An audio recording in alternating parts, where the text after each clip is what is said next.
Okay, this is a follower submission. Again, OP, if you are here and want to claim your story, feel free. This one is, am I the astronaut for telling my coworker she's being disrespectful? Am I the astronaut for telling a coworker that she's being disrespectful for taking more PTO when she just came back from maternity leave? Oh boy.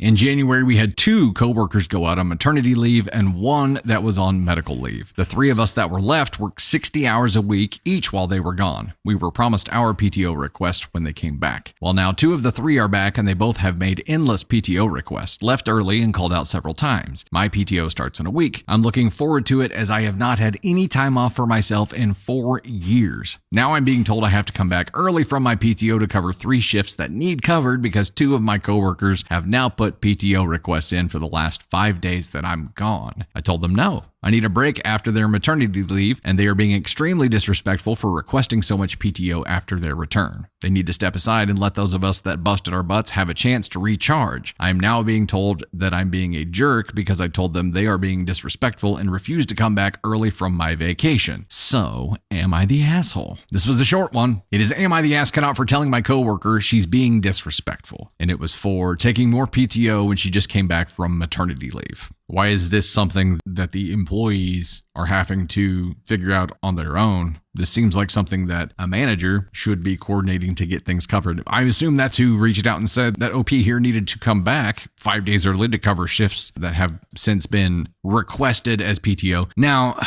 here's the kicker. And again, I don't think this is OP's problem, but post-pregnancy, there are things that can come up. There are complications. It could be complications with mom or the baby that could require needing to be out that extra time. So there could be a really good reason behind the request, but it's not OP's fault. It's not OP's problem. I know that almost every business in the United States is understaffed right now. Like hiring and recruiting has been a major issue. It's one of the major marketing initiatives that we hear the most about, actually. So that could be an issue there, but this seems like it's something that should be a management problem and not a boots on the ground employee problem. They shouldn't have to fight this out themselves. It should be something that a manager figures out how to finesse, because this one requires some finesse and you can't expect them to finesse it amongst themselves. They're just going to argue. So yeah, it seems like a very uncomfortable situation. It was approved and OP's already out on this PTO. And then it's like, hey, could you come on back?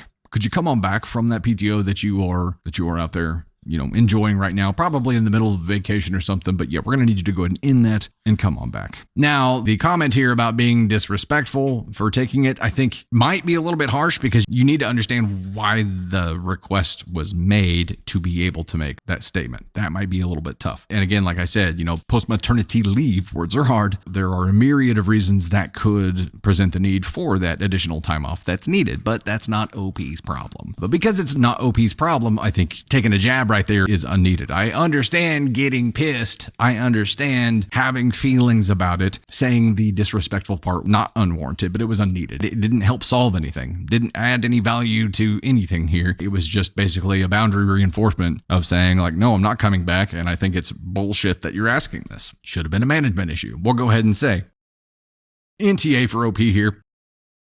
It might actually be a 4 because it could have been done differently, but this is not OP's issue. This is a management issue. It's not something that OP should be trying to solve on their own at all. I don't think it was, one of the employees that came back from maternity leave and trying to take more PTO that made that phone call. I'm guessing it was a manager of some kind, but this is the manager's problem. So if anything, I'd be pissed at the manager for even making the request instead of hurling that insult at the employee who is coming back from maternity leave and trying to take more time. They're clearly understaffed. So if someone is out and someone else has to jump in and pick up the slack, like there's an issue there with staffing. 3 people out at the same time would suck, especially if it's a small team. We're a small team here. 3 people being out at the same time would be really, really tough. But my assumption is that most organizations would operate like ours when it comes to a small business. And if someone is out, it's up to the boss to pick up the slack, right? Leadership team needs to be able to jump in and pick up slack to support the team. And maybe this is just a difference in the leadership style. There's the servant leadership style. There's an in the trenches leadership style. There's a bunch of different styles. Their leader here may just have a,